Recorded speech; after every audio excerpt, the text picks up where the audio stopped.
ఆయన తల్లికి బుద్ధి ఉండాలి. మొగుడిని వదిలేసి వచ్చేసి ఊరి మీద పనులు ఏమేనంటే జాబ్ అని పేరు ఒకటి అవసరం ఆడపిల్లకి. అవునమ్మా, లాస్ట్ మంత్ అంతా సైకిల్ మీద వెళ్ళింది, ఈ మంత్ బండి మీద వెళ్ళింది.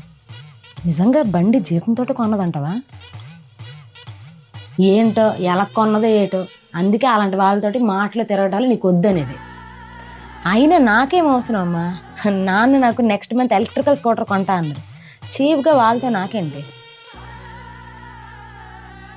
అవునే, అక్కండి పిల్ల బయటకు ఉన్నట్టుంది. అవునండి, ఇప్పుడు ఆ పిల్ల బంగారం షాపు దగ్గర కనబడిందే. బంగారం కొన్నదా? బంగారం కొట్టినట్టుంది. అంత డబ్బు ఎక్కడదంటారు? డబ్బు ఎలాగొస్తుందో మనకు తెలియదా, అంతమంది ఇంకేట్ చేయగలదు. కానీ పక్కింటి వాళ్ళతో కొంచెం దూరంగా ఉండు.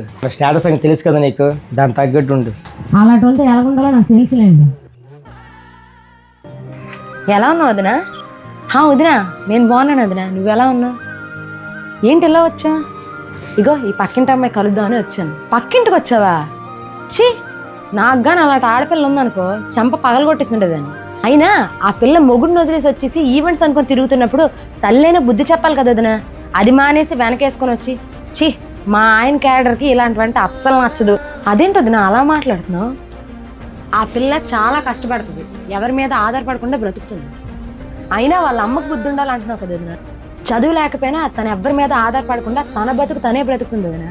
మరి చదువుకున్న నీ కూతురు ఏం చేస్తుంది? పక్కన వాళ్ళ గురించి ఇలా తప్పుగా మాట్లాడుతున్నావే, మరి నీ కూతురు కూడా ఇదే పరిస్థితి కదా వదినా. పరిస్థితులు ఎప్పుడు ఒకేలా ఉండవు. కష్టం నీకొస్తే ఒకలా, ఎదుటి వాళ్ళకి వస్తే ఒకలా. అలా మాట్లాడడం కరెక్ట్ కాదు వదినా. చివరిగా ఒక్క మాట, వీలైతే కష్టాన్ని నమ్ముకున్న వాళ్ళకి సపోర్ట్ చేయి, లేదా ఊరుకో. అంతేగాని నీకు నచ్చింది నీకు అనిపించింది అనేసి విమర్శించొద్దు వదినా. పక్కన వాళ్ళ మీద ఉన్న ఇంట్రెస్ట్ మీ ఇంట్లో వాళ్ళ మీద చూపించండి, బాగుపడతారు. ఇప్పటికైనా మీ పని మీరు చూసుకోండి వదినా.